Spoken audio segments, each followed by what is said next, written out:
funktionieren nicht, zumindest die ersten 20 Minuten. Deswegen ist es vielleicht günstiger, wenn man sich nach unten bewegt, weil man dann besser hören kann. Wie bitte? Ist das klar? Okay, we're going to start now anyway.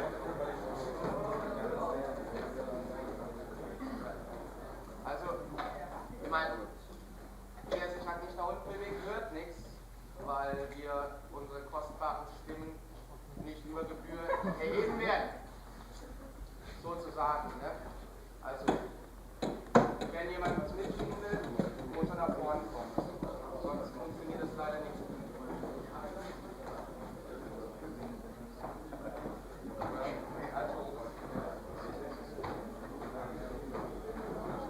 Does anybody here speak English? If you want to hear, come down the front. Yes, you can all come down. Yeah. So we got a panel here with the title "The Artists Speak," or in this case, "The Artists Shout."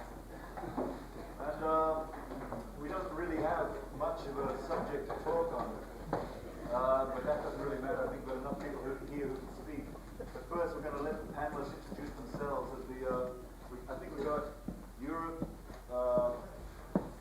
North America, and Australia represented geographically, but stylistically it's much wider than that.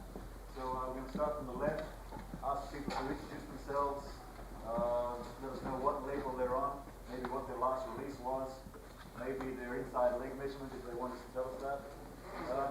Inside leg measurement. Whichever one you want. So, Copernicus, please. Copernicus. Nevermore Inc. is the record label. Null is the last album. New album, be out in 3 months. What else? Performing Wednesday. Friends Club, 11 p.m. Your country? USA. Date of birth?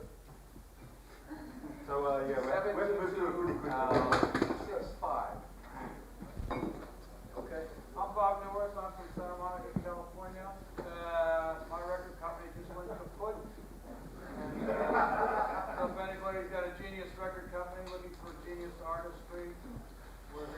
mold of flesh.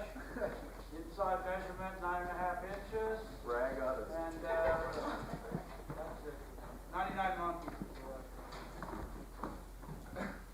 Marshall Jefferson, track record 7 years ago. It's been off and on since then. I've been producing house music since then, 7 years.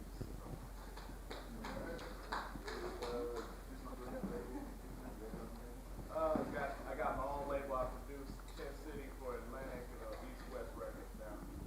CC Rogers for Atlantic. Let's see, I did a couple of days with Duran for Capitol. Evelyn Champagne King for EMI. Chris Sutton for MCA. I'm John Kennedy. I live in Berlin. I'm originally from Australia. I got 2 records currently available. One is with an Australian label called Red Eye Records. The other is with the Berlin label called XR Records. Is that John F. Kennedy? Not exactly the same, but pretty close to Francis from John Francis. Chris, hi. Born in Berlin. It's in English, right? Yeah, I live in Berlin. And I play with several bands. The 2 records are under my own name. Sensor and Exile. Also play guitar with several other bands. One of which includes Mr. Butzmann on the very right corner. And the other one was Swan. I don't know if it's a My name is Kim Crowley. I'm on a French record label called Maryland. My first album in 8 years is out called Hotel Insomnia.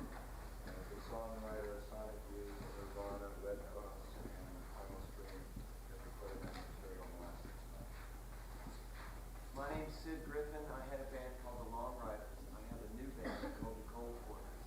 And we have a record coming out on the Rough Trade Germany called Rebels That Applause in a couple of months. And that's it.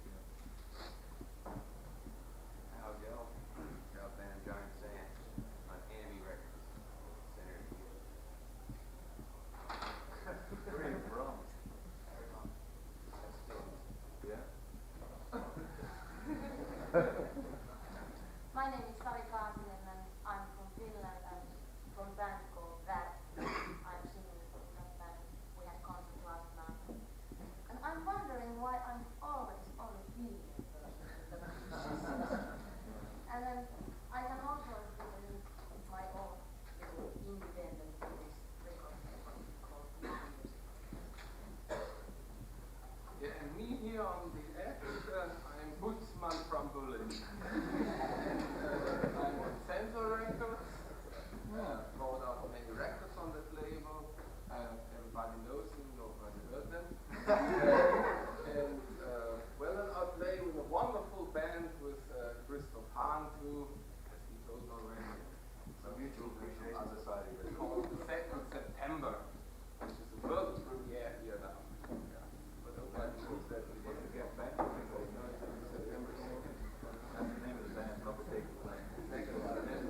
Stay with the safe and stay with the band.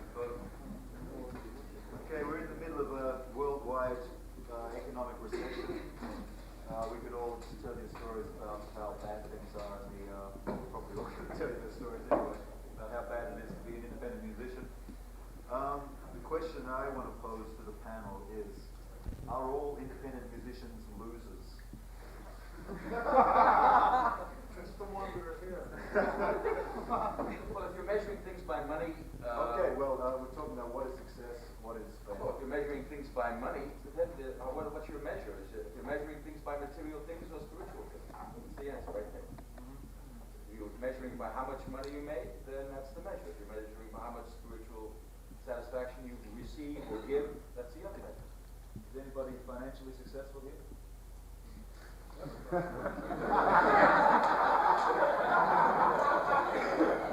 We're independent musicians.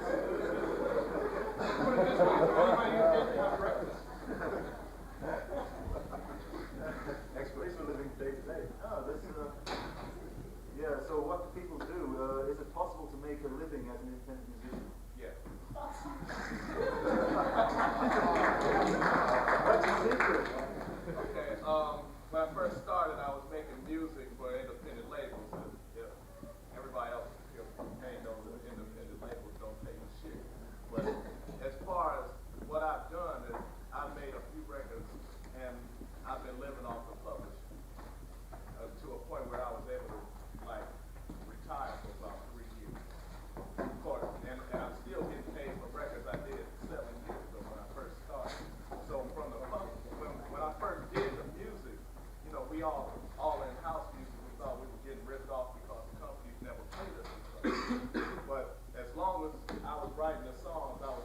this work? No, it's No, but what I was saying was the songwriting and the publishing thing is something you ought to look into. If you're not writing your own songs, then you got a definite problem, because the only way you're going to get paid is if you're doing shows. I had the benefit of doing shows and writing my own songs, so I got paid. So just a tip for the panel here, one microphone works at a time. You touch the front of the microphone, if the red light goes on, yours goes with it.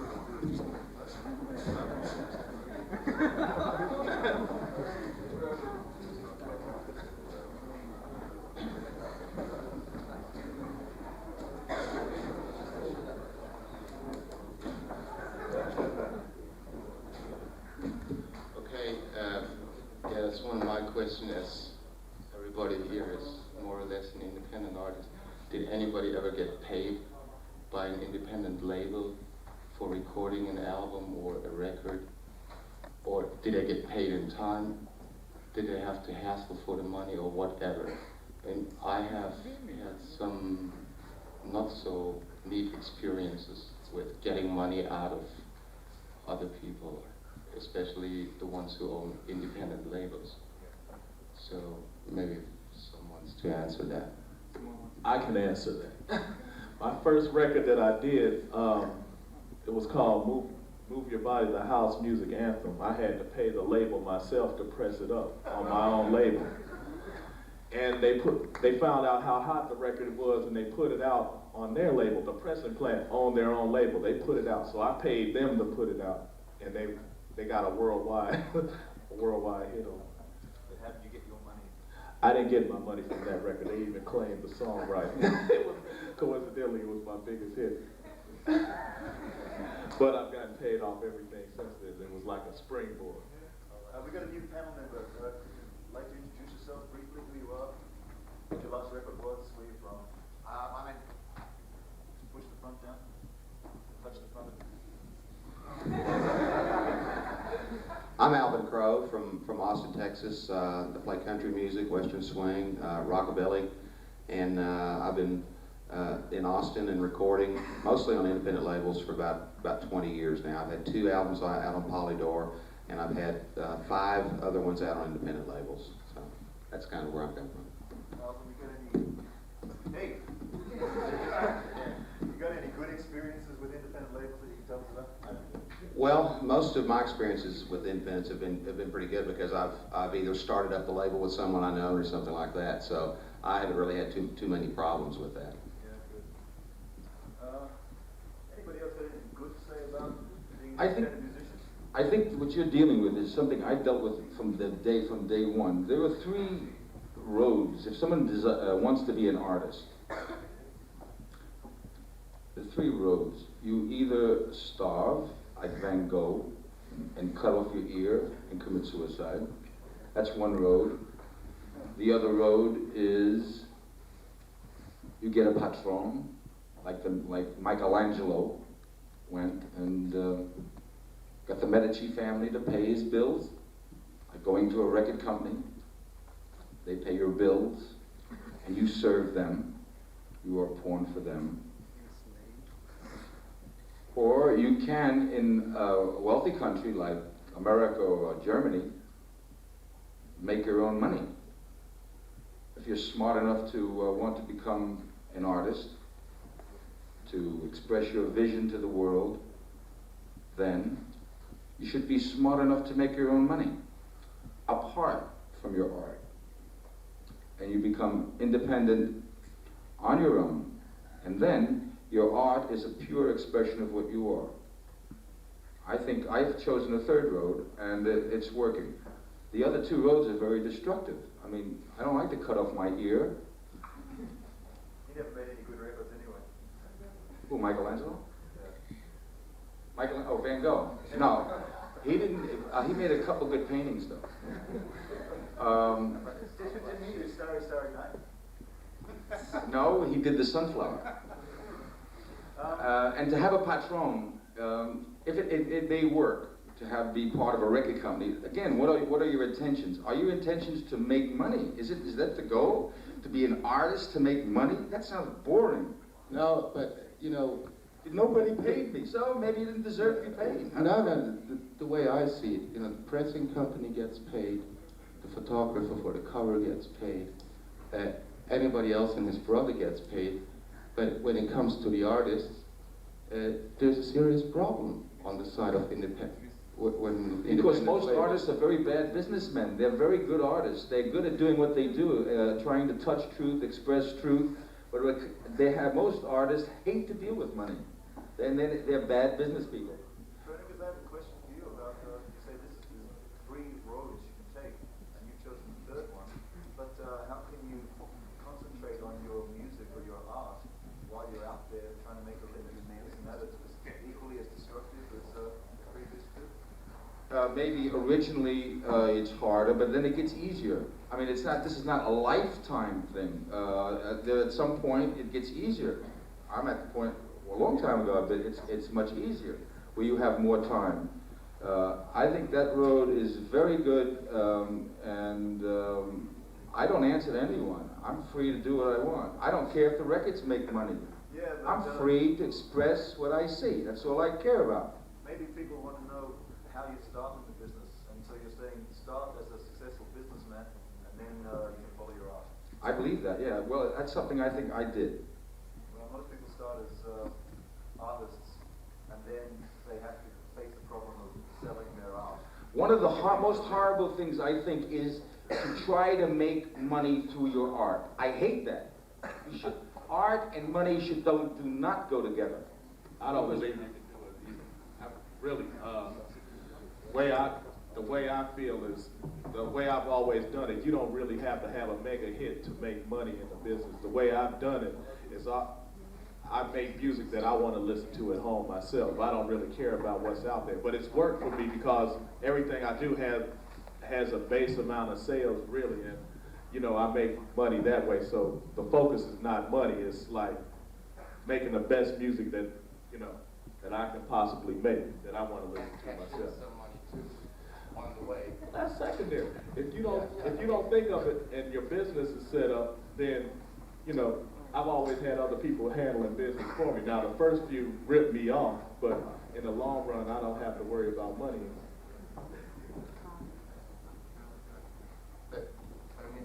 Good. If money comes in, you don't need just a mind, you know. And if you find there's independent record labels in the States, you know, that they have about 100 artists, and they got 2 sort of megastars or stars, and they sell the rest of the catalog because they have these two artists, and they rip off the other 98 bands by about $1,000, and that's $98,000 that ends up in their pocket. You know, that's a way to make some money. It's the way I see it. I mean, actually, and as far as Copernicus goes, I mean, there's another, put it this way, not many of us start because they have a vision artistically, or so, or maybe many do, but some of us start playing music because they want to impress girls.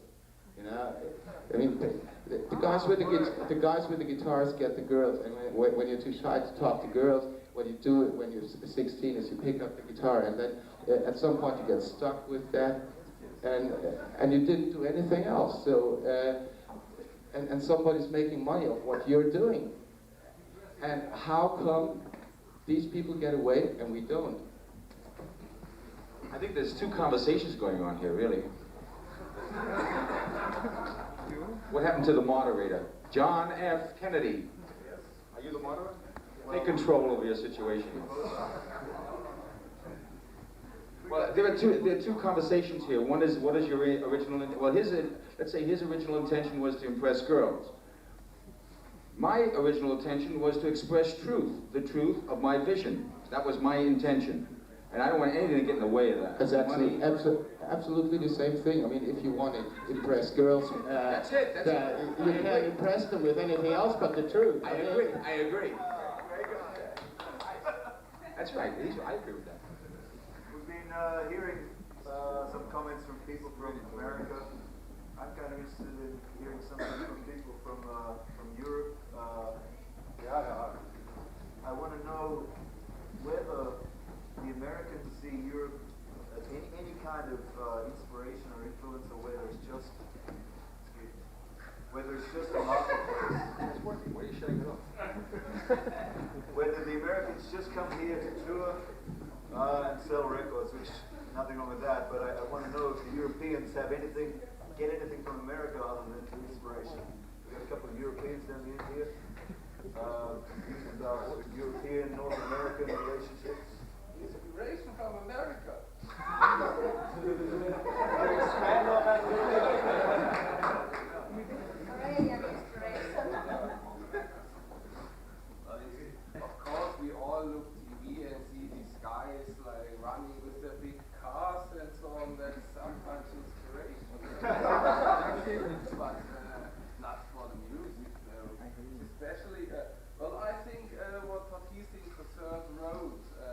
Well, I don't know how it's in America. I think life and business much more together. I think there's difference between America and Europe. I'm from America. I don't get an inspiration from America. Yeah, you've got much more inspiration from money, you know. And so these things come much more together. For me, of course, I also like to have much money and also It's dangerous to be inspired by money. Huh? It's dangerous to just be inspired by money. It might be, but it's American way. No, it's not the American way. I'm an American. I'm not inspired by money. I detest that fact. But where's inspiration? On the face of the world. We're all about like, only the successful ones are inspired by money. But really, What is success? Well, I'm also That's what we're trying to talk about. That's true. We try to work with American management and manager.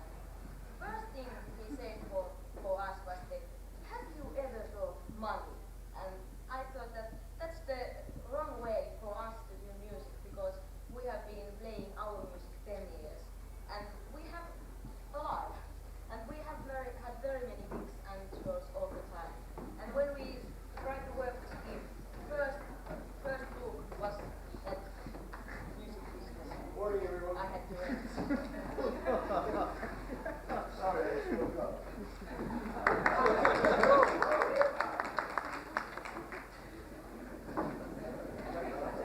You have to sit on my lap.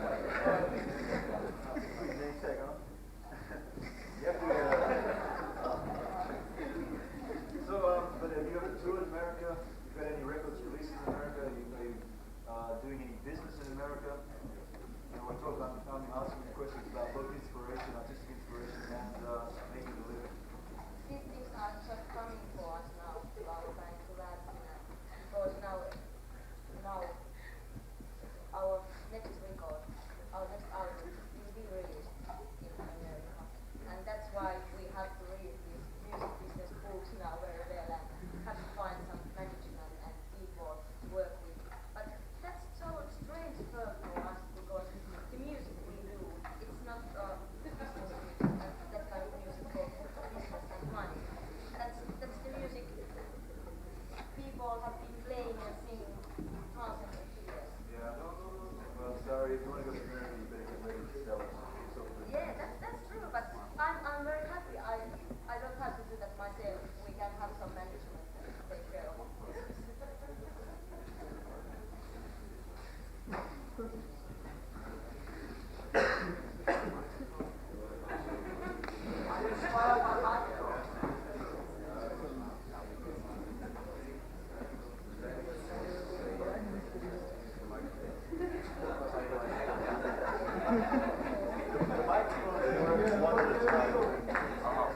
Oh, so when they go off, you shut off. And there's a translator who only hears what's spoken to the microphones. So you've got to try and speak it to the microphones. Hit your button. When the red light goes on, you have to try and speak. I don't think it's going to work, but we can try. For the Americans, what is Europe to you? Any inspiration, or is it just a... Thank you. Is it just a marketplace? Is it a great place to tour? Interesting people to meet? Howie Gelb, Sid Griffin, what's the story, guys? Your Honor. Good beer, good coffee, a lack of Denny's, no Motel 6, everybody gets a bed. So logistics are there. So, artistically, Artistically, the art is actually just staying alive. So there's lots of ways to do that. Anybody gives you any money, you spend half of it on the record, you live on the other half. the question of why do you come to Europe? Because it's here. Actually, Europe has been a big boost to my morale, to my everything. I came to the first bid in 1989. It was my introduction to Europe. And in the next year, I had a tour where I played in front of 9,000 people in Prague. That was before the communist government went down. We played 3,000 people in Moscow. We played Berlin, Hanover, Lithuania, Poland, two cities in Poland. And that was, I had never played in front of 9,000 people before. Screaming, crazy people. It was the first music festival in Prague in 5 years. It was the beginning of a total relationship for me in Czechoslovakia. From one day to the next, I would walk down the street. I was like God in Prague. It was wonderful. And now I've established, it's true. And in Germany, I've established a distribution, a distributor, rough trade, who pays, who sends you a statement. What's it like? It's the only distributor I have. The United States are all thieves. And I'm touring again in December. I've come back each year to tour. Europe has been a big inspiration for me. The United States was very blasé, although no, not the college stations were very highly interested, but I never did much touring in the United States. I wasn't drawn to it. So for me, Europe is very, very important. So maybe Kim now. If there's any new artists out there who want to know how to do it, how to get successful, how to be successful, what advice would you give them? You've been in the business for long. Keep your day job. Work hard and have the constitution of a dead person. By the way, was that Rocky Jones who screwed you? He owes me money too. Oh, it was Rocky. No, it was Rocky Jones, Larry Sherman. It was basically everybody. I lived in Chicago. All I tell is all artists that it's great. Ellen Freed, I used to be his food runner in 1959. He thought of the word rock and roll. And he said, you can't hide a hit, but you can't cover up a miss.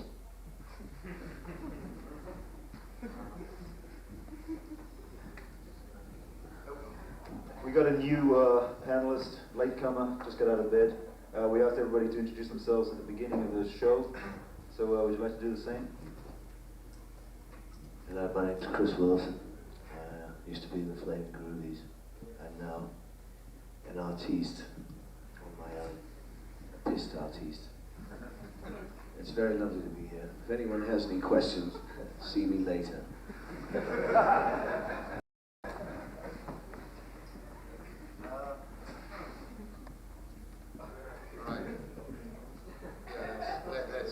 Let's get away. Yeah, there's two ways now to deal with that.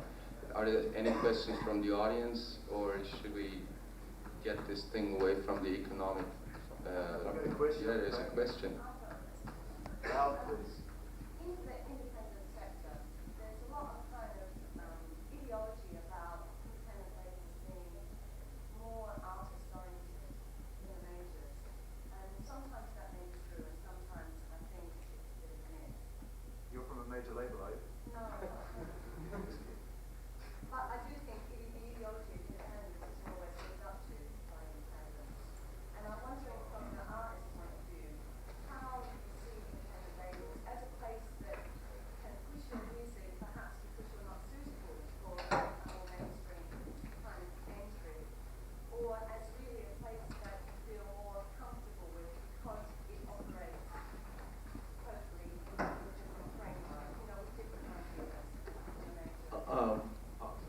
I've had the experience of working with both, and the majors are more money oriented because you can make money with majors.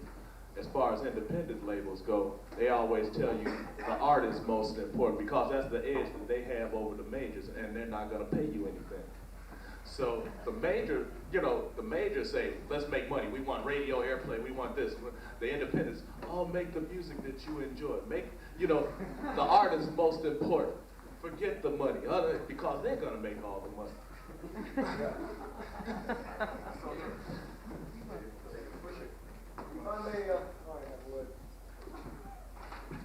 The thing about major labels is, if you throw crap against the wall, some of it sticks. And if you throw enough crap against the wall, lots of it sticks. And major labels is something that I've always found, because I have loads of friends who are millionaires. Not me, of course. I'm a working boy. But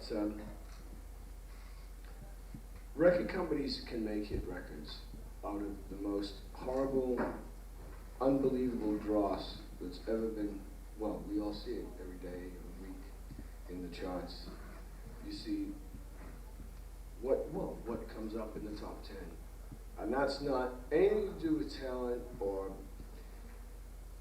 listenability or messages. It's all to do with hype and money and how much money the majors pump into a record. And every once in a while, with groups like sort of REM and stuff like that, who started out a few years ago, who were just really, really good, and somehow got through all that shit and had hit records. It's a very hard thing to get through. And that's why the majors have it all sewn up, and they don't like independent labels, and they're probably really pissed off about all this. Well, that's all the reasons why it's bad. Do you have any comments on the positive advantages or aspects to independent labels? Crow. Well, I'd like to say one thing that we've sort of ignored here, I haven't heard anybody address so far, is that there isn't a lot of money to be made in most independent labels. I think we all know that. There'll be a few independent hits, but at least as far as my relationship to independent labels goes, my art begins basically when I step on stage. Not necessarily when I'm in the studio, even though I accept that as part of my art also. But I think my records are more or less ads for my live shows, and that's my relationship to my records. And I love to play for people, and one of the ways I get them to come to the shows is to sell records to them. And so I don't expect to make a lot of money. I would love to make a lot of money from an independent label. We keep talking about making a living from records, but as far as I'm concerned, my relationship, I make a living from playing for people live, and that's my relationship with the independent labels. Yeah, there was one question that we had. Like, does a record advertise or promote live shows in general? Is that the way you work? Yes, absolutely. That's all it is for me. I would love to make a lot of money off records and have hit records, but right now, all I can do with it is sell records, as many records as I can, and promote my live shows with records. Because I look at my art as beginning when I step on stage, not just when I go in the studio. So are you a writer as well, Alvin? I do write, yes. So you do mainly original material when you play live? Or Yeah. No, I do mainly original material. Bob, you got something to say?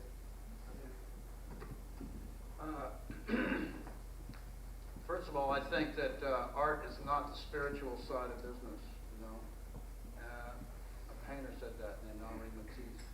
The second thing is, independent labels are terrific because any label that continues the process of preserving music is a positive aspect. The entire world is having a fucking nervous breakdown. Centuries of wrong thinking have come to a great carbuncle head. And because of a mass media like television and radio, everybody knows it, and the bullshit is being seen for bullshit. And just like it started with Chernobyl and things, and Mao and everything else. And one piece of it, wait a second, I'm gonna tell you why. And it's my firm belief that music is one of the few tools that's keeping it together. You know, it's the only fucking weapon against oppression. Period. Amen. Power will not fucking do it. Wars will not do it. Armies will not do it. Tanks will not do it. Demonstrations are great. Badges are fine. Dances are wonderful. Medals are terrific. Fancy clothes are fine. 100-mark notes are beautiful. You know, it's great to get laid, you know, and sometimes it's fun to get hot. But the only thing that bodies hope for this universe is art. It's the only silent weapon. It's the only thing that's pro-life. The rest of it is pro-shit and pro-death.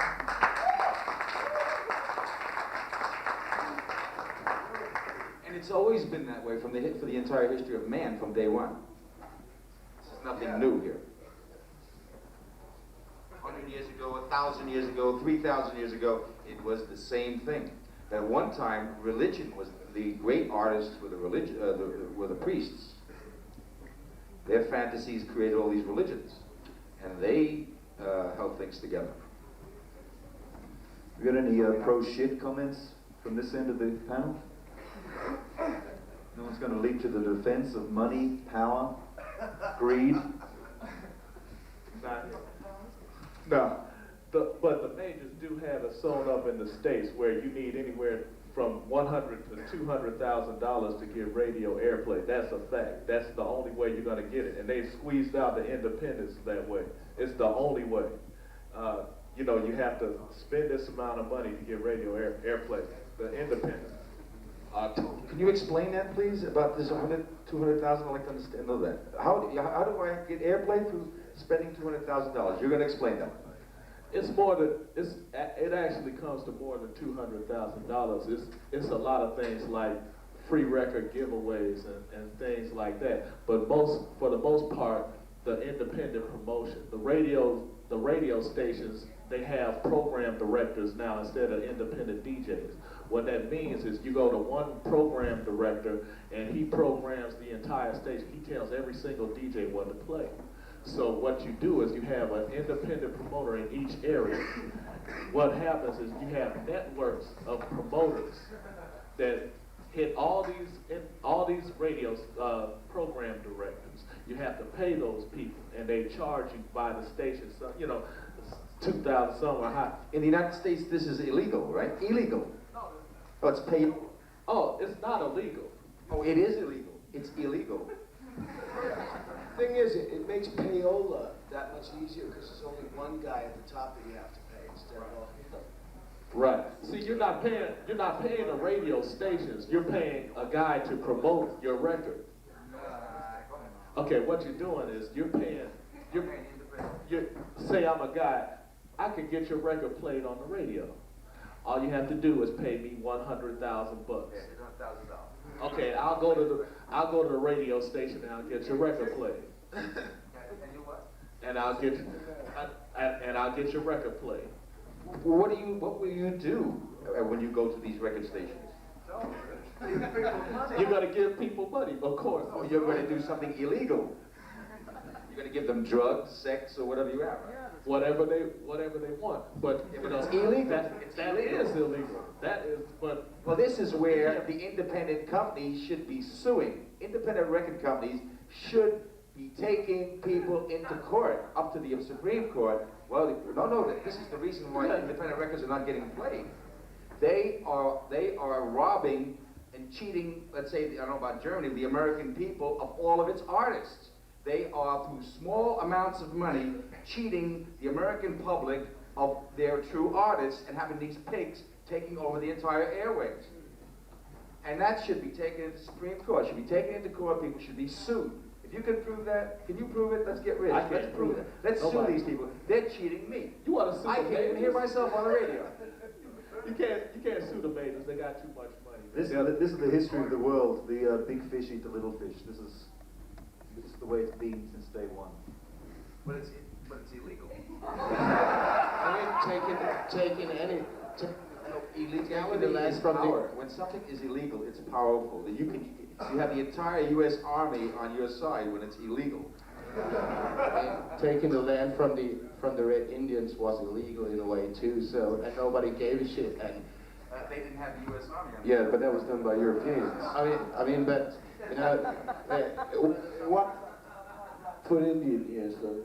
whether something is illegal in the States or not, I mean, I don't think anybody gives a shit. I mean, alcohol was illegal in the 30s, and the only thing they nourished was getting the mob in power, and drugs are illegal nowadays, and there's more people taking drugs than anyway. So, what the fuck, this is not the point, actually.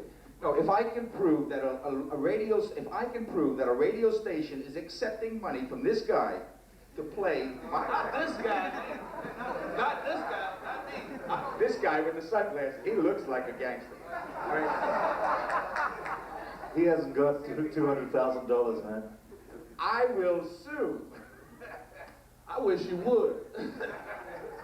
No, that would It's a class action suit. It's a class action suit. It happens to the biggest companies. American Airlines, Delta Airlines has just been sued for overcharging the American public. They could cost them about $55 million. Well, if somebody can prove it, but I can't do it myself. And I'm an artist. I really can't go about doing things like that. Yeah, but that's where the step should be. If the independent radio record companies got together and pooled their resources and went to this particular problem, the problem can be solved in a courtroom. Those people can go to jail. The guy who's paying, Alan Freed went to jail. This is a really particularly American problem. I think we should get back. No, I think it's a German problem. It's a European problem. You think the same thing is happening in Europe? It is. I mean, I've had people approach me dozens of times in Europe saying because it's not as expensive as the States, they think that I can afford it. So it happens here. It's widespread. I just want to put a question about, we were asked to put a question about formats. Someone came up with the theory that the increase of the multinational corporations' usage of different formats is killing new artists, killing independent artists. It costs more to release a new record when you have to release it on 5 formats. But my question was, do artists care about the format? Is there anybody on this panel who would not have their album released if it only came out on a digital format? Can we have a show of hands of somebody who wouldn't let their album be released? Me, really. I fought digital in the past. I think trying to X vinyl out is the biggest, self-destructive thing. Yeah. But you can't get the vinyl sound through CD. It doesn't have the warmth. And I depend on warmth a lot on my records. It just does not come through on CD. No matter what you say, you cannot tell me that it comes through on CD like it comes through on vinyl. It doesn't have the warmth. That's good. I'm surprised to find that somebody cares. Anybody down this end have any comments? Kim, you got a comment on this? I think a lot of people care, but the question, you're talking, John, mostly to independent artists, right? Or I guess exclusively independent artists. Now, if you're an independent artist, and there's no consortium of us seeing the role of one like ilk. There's no consortium of us, and we're as weak as we are on these networks, on these patchwork quilts of little labels throughout the world. You only have X amount of sales in the marketplace, which I know is a very yuppie thing coming out of my left-wing mouth, but nonetheless I have to say it. So if you start telling people we don't want the new Cole Porter's record, or the Copernicus, or the Chris Wilson record on a certain format, as noble as that is, if I was at that label, I would say, look, we're a small independent label, and now you just cost us maybe 14 or 44% of your sales. I think it would be great if Dire Straits or someone with some punch in the industry would say that, because I know someone like Knopfler or Neil Young knows that digital sound, well, I've read their editorials in these magazines, right, trade magazines. If they did it, it's different, but for us to do it, it just means you're cutting off your hand in spite of your face, and I think that's a dangerous thing to do when no one here, none of the artists that are sitting out there asking these questions, sells millions of copies of records. I think it's dangerous to lose that part of the marketplace. I wish the Cole Porters were going to be on vinyl, but it doesn't look like they're going to be. It breaks my heart, but So the musicians are the bottom of the pile. It's like in the capitalist system, the musicians are the workers of the entertainment industry. The only power that you have is to withdraw your labor. And if musicians go on strike, who gives a fuck? Well, I think a number of people give a fuck, but you have to have some sort of galvanizing issue that creates a consortium or an association of people to do that and step forward in whatever way you want. I mean, it would be lovely, John, if you started one here today.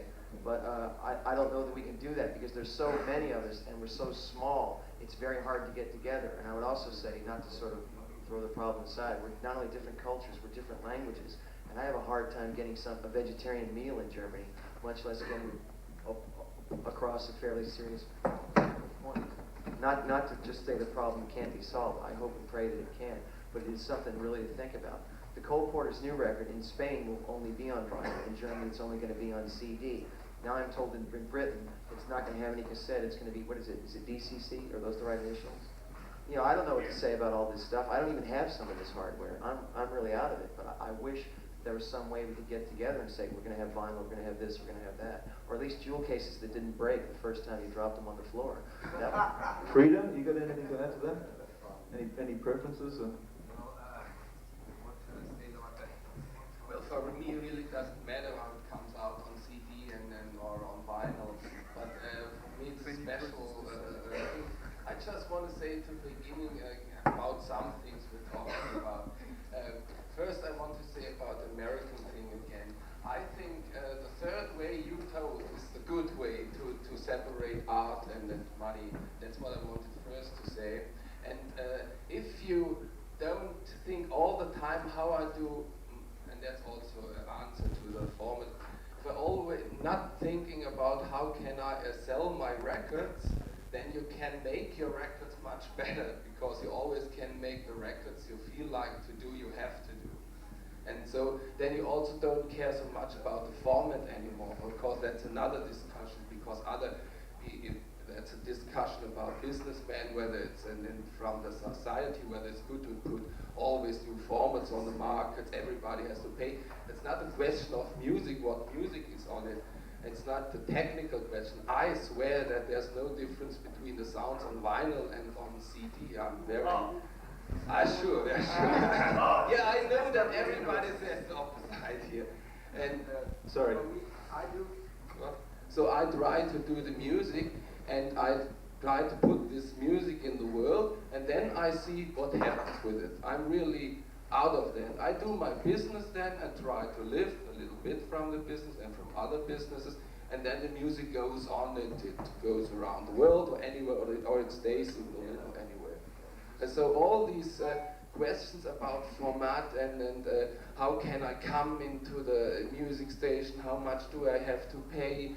Of course, that's all questions you have to discuss, because it always happened. I believe it, that people pay much money and then they are played through airway and so on.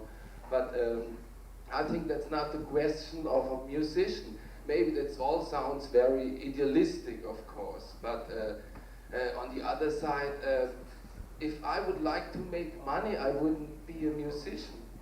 Yeah, that's a sad conclusion. Yeah, it's a very sad conclusion. Of course, everybody could say now it's a bad way of living. Yeah.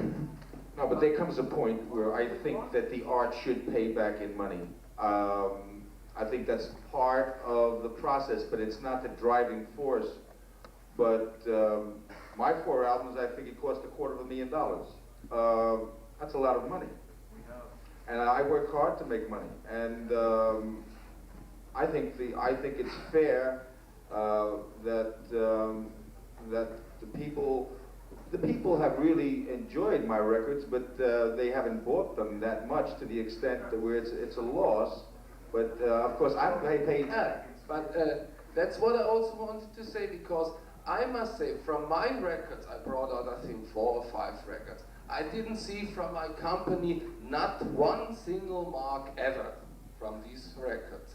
But on the other side, I'm very happy, and I live from today that these 4 or 5 records came out. because that was a kind, like a child in the world who has her own life then, and it goes on, it works, and all the other, well, connections and all the other things I do as a musician then, I talk about music sometimes, I'm teaching music, and I'm hearing music, listening to music, of course, also. I work very much with music, but that all comes back like some roots back to 4 or 5 vinyl or CD things. I'd like to change the direction again and talk about the generation of independent music. I think we've probably got people ranging from 30-somethings, 40-somethings, 50-somethings here on the panel. We got. I don't think we got anybody under 30. Are there any young people in independent music? Copernicus is under 30. Yeah. So what is the situation? Is it are we looking for a wider audience? Are we trying to get in touch with the kids? Are we trying to express what the kids feel? Or are we just pissing about making music for each other? Any response? For me, a record is a means for spiritual growth for myself. It's I'm not trying to sell a record. It's a record. Making a record is a challenge to me to find new worlds where a record takes me someplace. And I just have the means to share that with the world. I don't really care if it's kids or 90-year-old people. I don't make records for a market. I make records to express the truth and the vision that's in me at this moment. I don't think about a market. Sorry? I believe that the only reason I've ever made music was that somebody needed it. And that people who need music oftentimes don't have the wherewithal to make it for themselves. So somebody has to entertain or educate them or allow them to escape. And another thing I wanted to add that you haven't addressed yet is the industry we allegedly are in isn't as interesting as the soap business. Because think of how many different ways the soap industry makes soap available to people who need to use it. And a lot of us don't know about direct mail. We don't know about selling records in our gigs. We don't know about finding our audience who will share our music. Yeah, but that's the question. It's really a question to all. Is music, a record, a product? It's also a question to myself, a product like soap or anything else. Is it something you have to produce and then to get out and to sell? And has it to work like market mechanisms? And why we are then independent musicians? Money is a tool, and money is important. Now, if I had $100,000, if the major record company is paying $100,000, I had $100,000 to give him to pay the record company, I would do it if I had to fight war with war. I mean, this is war. I want the world to hear my records, the whole world. And if it takes paying off somebody to do the $100,000 to get on that record on it, I'll do it. I'm not going to sit here in some little corner and have 4 college stations playing my records for the rest of my life. No way. So if it costs $100,000, I wish that I'd have the $100,000 to give him to go do it. It's illegal. We got any questions from the audience? You've been sitting here for an hour not saying anything. Any questions to any members of the panel or general questions? So much talent on this panel, they just don't know what to do. You know? Please. I'm going to give 5 marks to the first person with a question.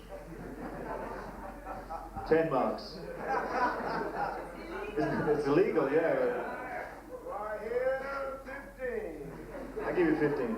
You got a question? I have a question. Okay.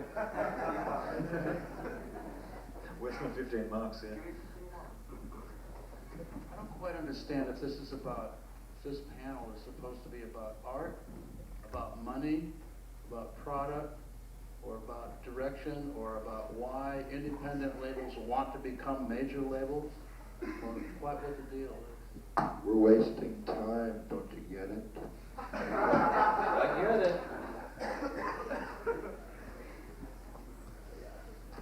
That is about what is the role of the independent artist, and what does bug him in the independent industry or whatever. I mean, for instance, I'm pretty much pissed off about the fact that live shows are too expensive to go to in Europe. I mean, in America it's different. You go to a bar and there's band playing, and seeing live bands isn't such a big deal, you know, or at least it used to be that way before MTV came up, and nobody goes to live shows anymore, or hardly anybody. You know, I think rock concerts or shows should be cheaper because it's so much fun to play live. And on the other hand, yeah, great. On the other hand, I mean, it does. You can't. I mean, you can't book yourself to all these shows. You know, there's always people involved to take money, and strange enough, these people that are involved, they take money, and you end up with nothing. I mean, I wouldn't mind doing that for some time, but no, now as you get older, you may have some other responsibilities. You know, you have to come up with some money from time to time. Yeah, but why do some play not for money? Why do they play? I would like to know that. I don't play if I don't get money. Why are there some who play without money? What? Spiritual reasons. Because if you can't play music, it's called playing music. It's not called working music. And if you can't play for free, you'll never make a lot of money doing it. But it depends where you play for free. I play for free at home and with friends. And if a person of friends asks me if I do a performance there for nothing, I say, okay, you're my friend, I do it there. Many other friends will come and a big friend audience. But if I play in a big space, I cannot play for nothing because, like Christoph Hahn says, everybody's getting money, only not me who does the music. And the other thing, don't you ever do any charity gigs? Yeah, and the other thing is, I mean, the audience. Maybe you should play in spaces where everybody isn't getting a lot of money to play there. You should find your own big spaces to play. I did that several times, believe me. But the other thing is that the way music is promoted nowadays, and the role the artist has, people don't give a shit if it doesn't cost a lot. I mean, there's the way music has been promoted especially by MTV. The thing has to be expensive, otherwise people don't. Yeah, you don't get respect or. All I'm saying is, you either join up with that. If you're impressed by that, then either be like that and go for a major record company, or else find an alternative way to do it. You can't do both things at the same time. You can't say, I hate big record companies, and I hate MTV, and I hate payola, and I hate the way business is done, and then say I won't play for free. You can't do it both ways. I'm pretty sure there is a way to do it. That there is something between that. I mean, like Alvin said, you're playing live a lot, and you're not exposed by MTV, and that's why you have a lot of fun. I mean, maybe you had some more fun if you were on MTV, but still, playing live is the main thing. Playing live is the main thing that you're doing, and I mean that's the immediate response you get from an audience, and that was the other question that we have. Why do we keep? I mean, the situation is pretty shitty, put it this way. But why do we keep on doing it? Why are we still musicians? Maybe we can actually go quickly through the panel, get everybody to speak again on this question.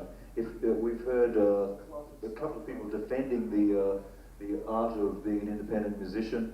We've had a couple of bad stories here, but if the situation's so bad, if it's so hard to make a living as an independent musician, why do we still bother? I made a statement last night. Copernicus, can we go from the left and get everybody to make a comment? I'm going to forget what I said. You'll think of something, don't worry. Please, from the left. Why do you bother? Why do I bother? Well, I've been asked this question before. Every day. I ask myself this question often. I've been a musician, a professional musician for 20 years, and I've played all over the world. It's been very nice to me. I've made loads and loads of money or sold loads and loads of records. But I've managed somehow, you see, I'm a Buddhist, so I believe in karma, and I think you get what you pay for, basically, and you pay for what you get. And I do it because I love it, and because if I didn't make any money at it at all, I'd still do it, because it's better than being a plasterer, which I used to be, and I used to be a plumber as well. And and they're really horrible jobs because you have to get up at 6 o'clock in the morning. You have to rummage around in people's toilets, or you have to, mix sand and cement all day. It's like, I much prefer singing the blues and playing slide guitar and harmonica and writing nice songs and entertaining people.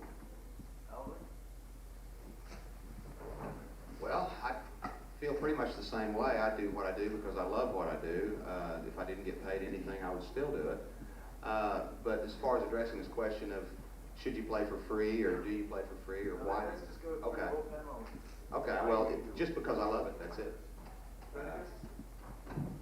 All right, there are two questions. Yesterday I said, last night I said I would exchange 45 minutes on stage for 100 days of living. That's one part of it. And making records, I personally grow. I grow spiritually through making records. The challenge of making a record, of getting out of myself, because my work is spontaneous, of getting it out and throwing it out there, and now me seeing it. I grow through that. So through the records, making records, I grow, and the excitement of the pumping adrenaline and expressing it on the stage is fantastic. I do it because spiritual growth comes from giving, and making music is a giving profession, and that's also the answer as to why to do it for free. I do it for free too. As a matter of fact, I've done like dozens of songs that never come out. Just so to completion, I've used the Chicago Symphony Orchestra. I've used horn sections that dance music people never put out, but I just want to hear it myself. I listen to it myself all day long. And I don't care if it comes out or not. And, just because I had the money to spend and I wanted to hear that kind of thing happening. And it's never coming out, but I just love doing it. I love hearing it. People are not making that kind of music, and I want to hear it.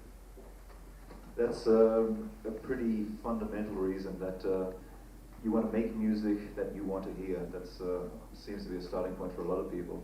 But I also think it's something to do with the artist's role in society, to be generating culture, to be sharing it with people. Whatever small part that I can play, that's why I do it. To quote John Travolta, "You are what you do." Well, the reason I do it is sort of correlated to that, but I'm like some of the sophisticates here. I'm from actually a very small town, so when I was growing up and reading books and buying records or whatever, I didn't think that I would ever get to go to Berlin or anywhere else to play. For instance, I've seen Chris play with the Groovies, I've seen Alvin play on his own and with Doug Somm, and I've seen Kim do this and that in Hollywood, and I know Hal and all that stuff. And I got New Earth's album Back to Front and all that. And where I'm from, when you were exposed to these people, it was always at a very, very great distance. And I thought going to Berlin would be like going to the moon or Mars or something like that. So I know I'm not going to make piles of money, but it's really interesting that I can go someplace and people come up and are basically very nice to you and have maybe heard of you. Not everyone on the street, but maybe every 500th person on the street knows who you are. And then you can walk up to someone that you've admired in the past or seen a gig, and they're just pleasant, and you get along there. It's sort of a Walter Mitty existence, I grant you. But this is one of the small payoffs that you get when you're from a small town. I mean, that is my royalty check, being able to do this. I mean, the fact that the royalty check itself doesn't exist, it's just sort of tough luck Sid.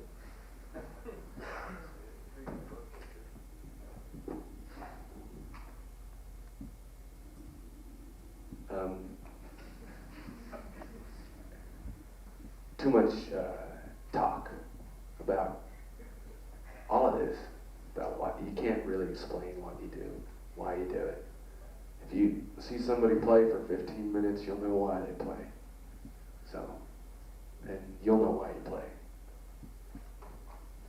Thank you.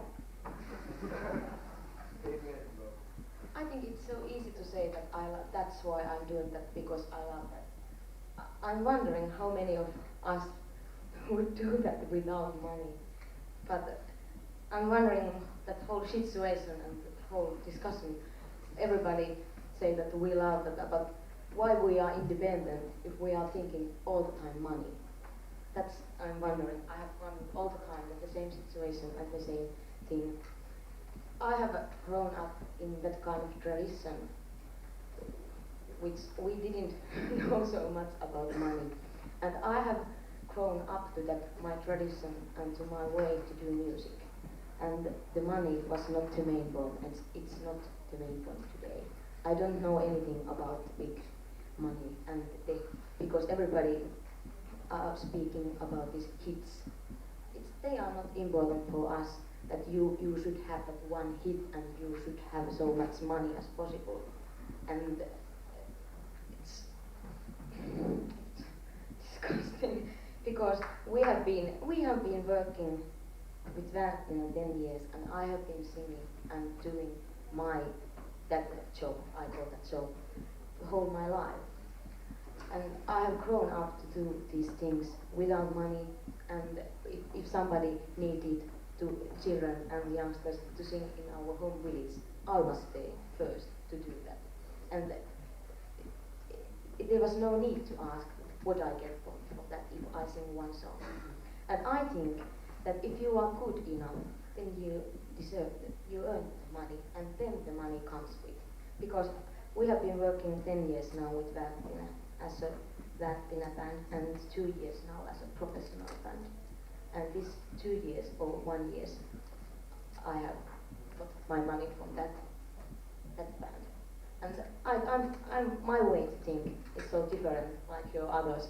I think I'm out of the discussion.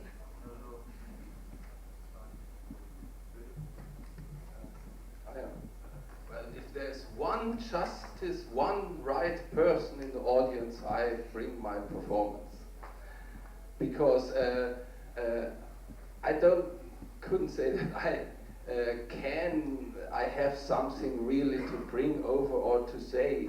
But for me it's really, and that's maybe I can be proud of it to answer for the first time why to do independent things. The independent thing to do means you're always in a very small, I don't want to say family, in a very small audience and in a very close situation. That's the difference to the not independent things, I think. For me it is.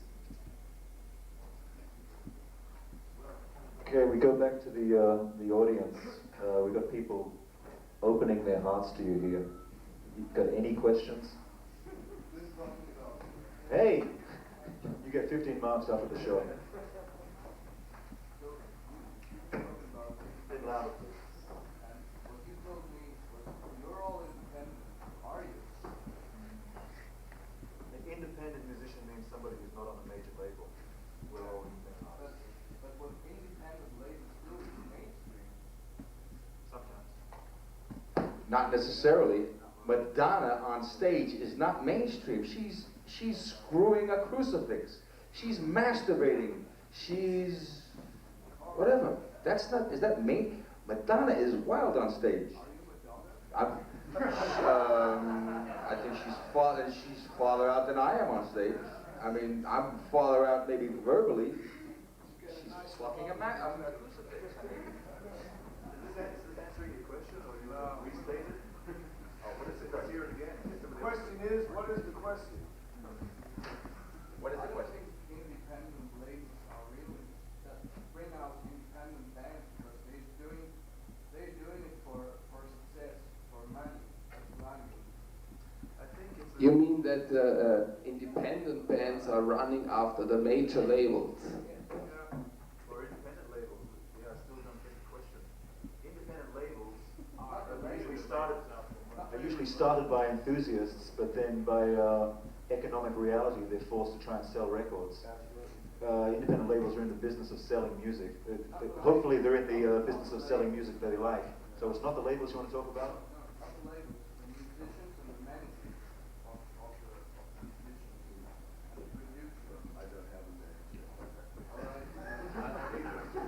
I think his question is, do independent labels want to be major labels? Is that right? Is there anybody here who would not take money from a major label? Here, I mean, Here. Is there anybody here? If Warner Brothers came here right now, I would say, well, I give each of you $5 million to make a record. What would you answer? Would you not take it because it was Warner Brothers? But what are the conditions? You're right. You know, I think there are people on independent labels that are outlaws in the sense of you know, trying to use that medium to do something. And there are people on major labels occasionally that get through the screening process and use the major label to say something with, you know. I've just produced a record on somebody named T-Bone Burnett. And if you listen to the record, you know, a lot of money went into this record. And the reason a lot of money went into this record is Sony Records made a lot of money available, so we spent it. You know, that's just it. And every musician that played on this record got paid double the amount of money that they normally get. Every possible way to spread it around was done, you know.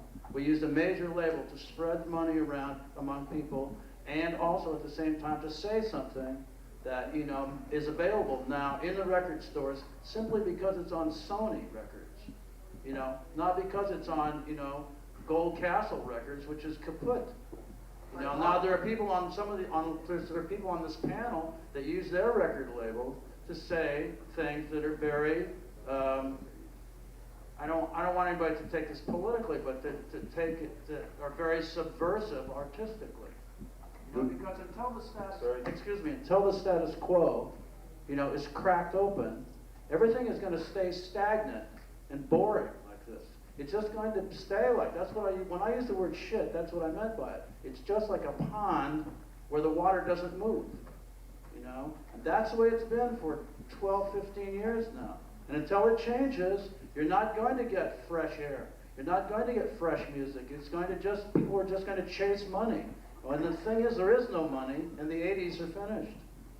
We got a question from the old guy up the back there. That's right. Bob, this is for you. I was wondering, you just said that you spent a lot of money on making this record with T-Bone Burnett. Does it necessarily mean, though, that it's a better record than it would have been without you spending that much money?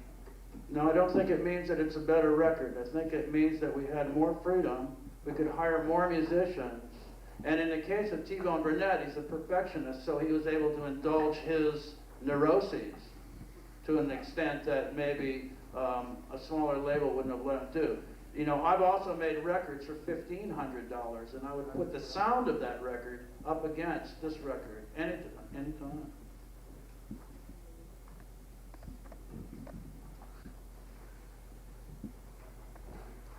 I've got a question from the audience. What the heck, John? I'm trying to see if they're awake, man. I think he's going to take a leak or something. Look at you guys. They got worse hanging. We have a moderator. Where's he going? He's got another one down there. We got to Blondo. But to stay on that subject with artistic freedom or so. I mean, one thing we could agree on is it doesn't necessarily take hundreds and millions, thousands and millions of dollars to produce a record that you really like, that you want to do. Is that correct? Do I understand you right? On the other hand, if it's there, you take it. I mean, we're not like in a position that we are hyper, ultra moral, that we do not take money that Sony gives us if they give it to us. Is that? You cut me off. It was you? Must have been me. So, I'd just like to, can I adjourn this? Are we done? Does anybody else have anything to say? Anybody want to know anything? Is there absolutely anything, any mystery? Okay. I think that we've touched on a lot of points. Whether you think this conversation might be boring, I didn't find it boring. I thought it was interesting. We struggle to understand things. Very often conversations that move around like this from one point to the next, generally at the end it becomes, there comes conclusion to things. I have one question. Wow! Why do you come to Berlin to an independent record conference and worry so much about the major labels? I don't give a shit about the major labels. I just came for the beer and the rock and roll.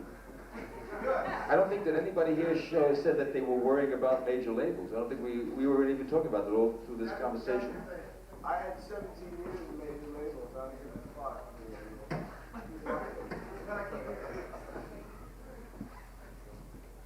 All right. Anybody else got anything to say here? Well, I think the audience is brain dead. You know? Yeah. All right. Well, there's a question on the upper right. I think you're an absolute shower, every one of you. So, where? Yeah. Artists who don't have names yet, or if they have names yet, no matter if I told them, go to a country where nobody knows you and play there, and they say, oh, we would like to, but the money, we don't have the money to go there. They can't hire us, so there are no records from up there in the store. Would you like to perform in a country where you are not known? Would you do it? I've done it. I do it.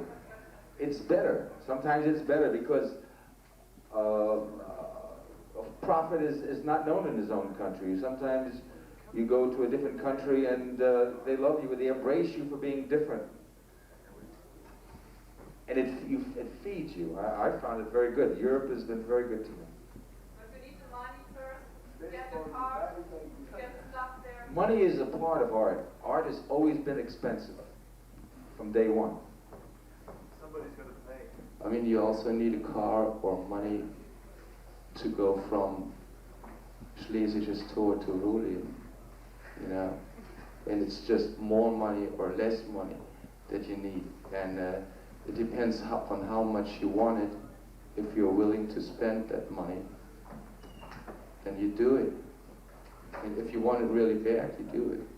I'm not a musician, I'm only a journalist, so I ask you, would you do it? A frustrated musician. Yeah.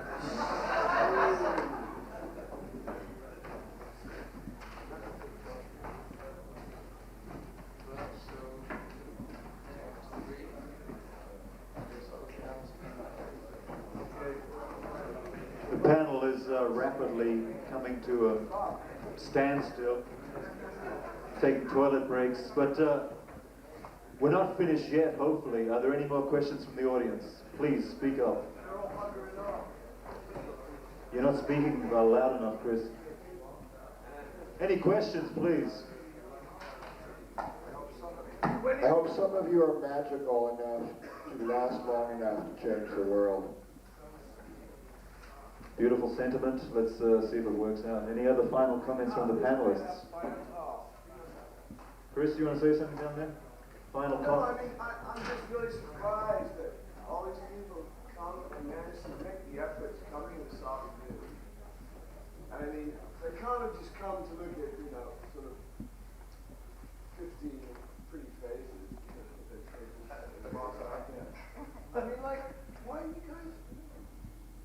It's supposed to be give and take, you know. Chris, wake up, wake up. This is Germany.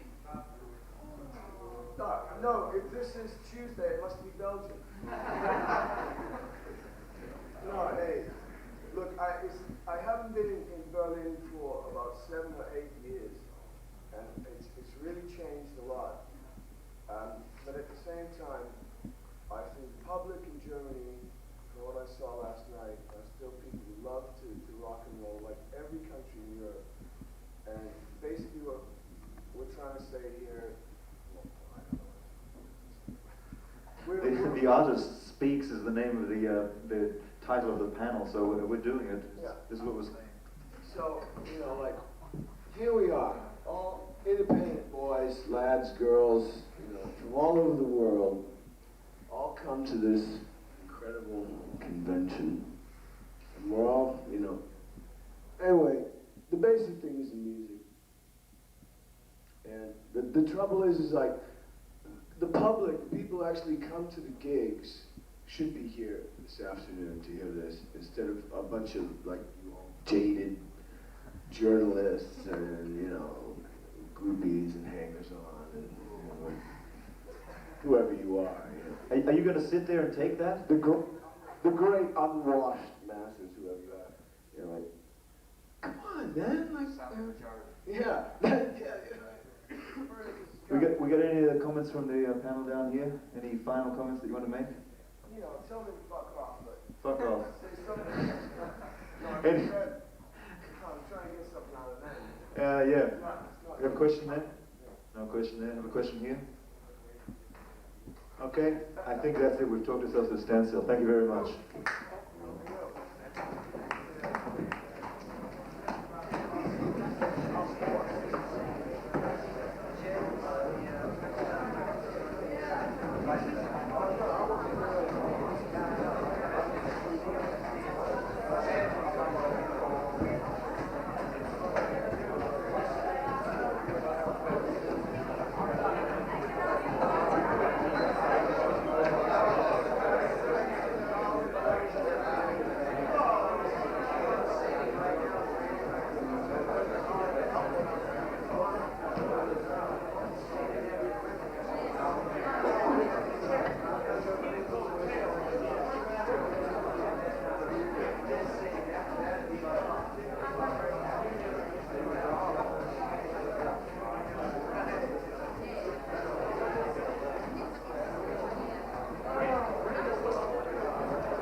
Ja, die Kopfhörer.